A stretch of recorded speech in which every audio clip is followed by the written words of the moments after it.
Pro rychlé změny vzhledu ploun je možné použít úpravu tzv. Violetů. Je možné skrýt nebo přesouvat některé violety na stránce. Jaké violety jsou k dispozici, je možné zjistit pomocí odkazu, který zatím není nikde v Ploun 3 zveřejněn. Jedná se o odkaz Manage Violets.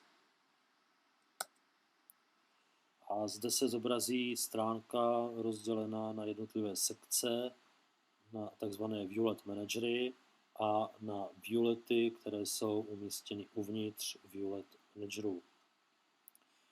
Na téhle stránce je možné jednotlivé violety skrýt, přesunout, není je však možné přesouvat mezi jednotlivými Violet Managery.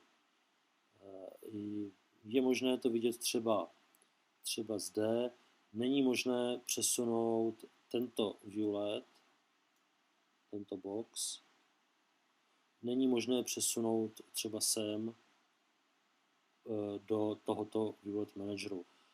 Tuto operaci je nutné provést ve vlastním produktu, který uživatel může vytvořit, ale už to nelze udělat přes web, přes webový prohlížeč. Tak, a pro připomenutí stránka Ploun, kde máme logo, site odkazy, globální odkazy pro celý portál, vyhledávání, záložky, uživatelskou sekci, nacházíte se zde v sekci vlastní obsah, portlety a potom patičku a odkazy na platnost kódu a podobně. Začneme-li třeba od konce, vidíme, že jednoduše můžeme skrýt patičku, která obsahuje tento text, stačí klepnout na odkaz Hide, případně ten se nám změnil na Show, to znamená, je možné jednoduše zase vrátit zpět. Když se vrátíme na hlavní stránku Ploun, vidíme, že patička zmizela.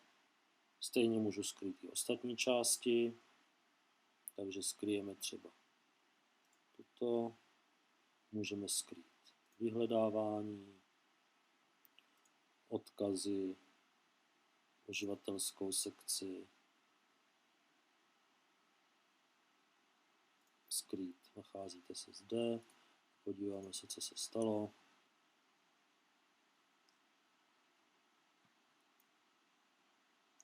Ať je to ještě škaredější, skryjeme i tyhle odkazy.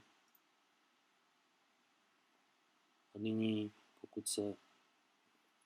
vidíte, že stránka se výrazně zjednodušila. Pokud v odkaze spravovat portlety zrušíme všechny portlety,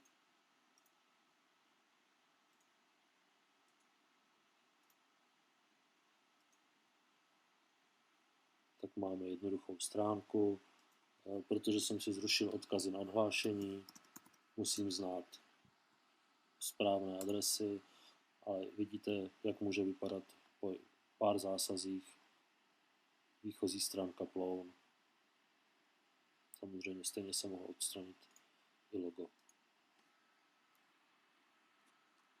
Takže se zkusíme znovu přihlásit.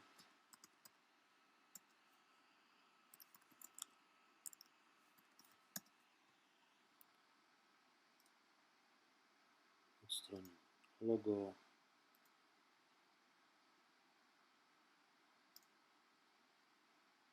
Odhlásíme se.